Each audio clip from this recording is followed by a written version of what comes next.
Hey, happy Monday.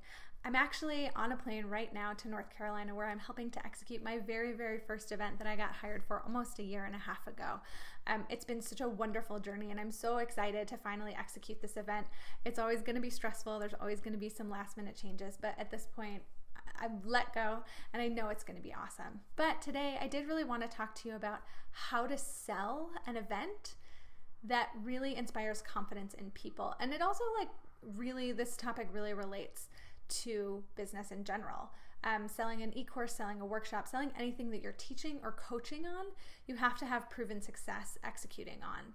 So today's topic is, in order to be successful in your business, you have to do your business. And I'll talk a little bit about my own experience, and I'll talk about some case studies of other women that I've seen just absolutely abiding by this rule and taking their own advice.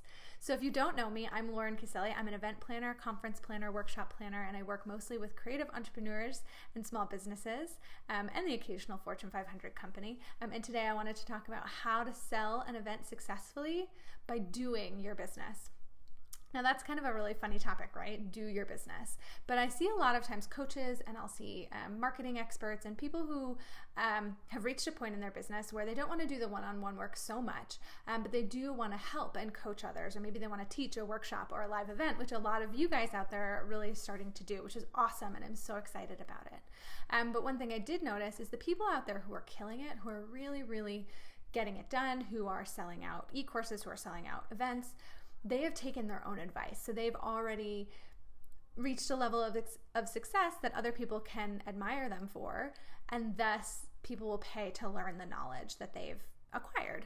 And so when you're thinking about selling a live event or an e-course or an online product, you have to really show success in whatever it is that you're teaching in order to instill confidence in people. And so what does this mean? So what it means is that for me, as an event planner, I was always consulting and coaching people and teaching people how to run their own live events. But because I know how to do that, I've done it for other people for 10 years. However, it really wasn't until I started running and hosting my own live events for my business and for community building in my local community that I really understood business building events from a very granular level. I always understood the execution, the planning behind them. That wasn't a problem. But when I started doing them myself, I understood the marketing and the business building piece firsthand way better than I could have ever learned from somebody else.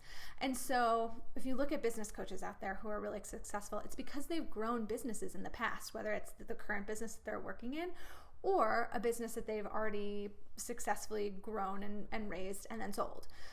Same thing with social media experts. Same thing with graphic designers and copywriters. Often as a business owner, it's the classic case of the cobbler who has no shoes or the cobbler's kids that have no shoes. We do so much for everybody else, so we don't think about how we as business owners are actually creating that same thing that we're advising people on in our own business. And so if you're a social media expert, you need to have an amazing social media presence, or else you're going to keep getting the same clients who are at this kind of mediocre level that you don't really want to have anymore.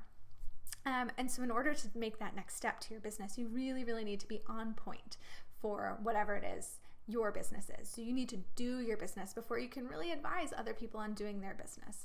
So that was just a really quick tip. A couple of examples of this, I myself for event planning, again, and this was something I didn't even expect, but when I started doing my own events, I started becoming so much more aware of the residual effects and the benefits of hosting a live event, and thus I could work with my clients a lot better. I could teach them, hey, this is a really great strategy to do this. Hey, this is probably something that you shouldn't do. Hey, I really recommend this. I've done it myself. I know from personal experience, and yada, so on and so forth. Other people in this kind of same vein are Heather Crabtree. She's a business coach. I love her. I think Heather has one of the most stellar coaching kind of personas out there. She's really approachable and she's really great at building community, but she's a business coach because she built a really successful business in Arizona, sold it, and now can coach others. Caitlin from Little Farm Media, she's also awesome. And she's another one who, she talks about it in her story. She spent months at the beginning of the year. She had no clients. She didn't have a single kind of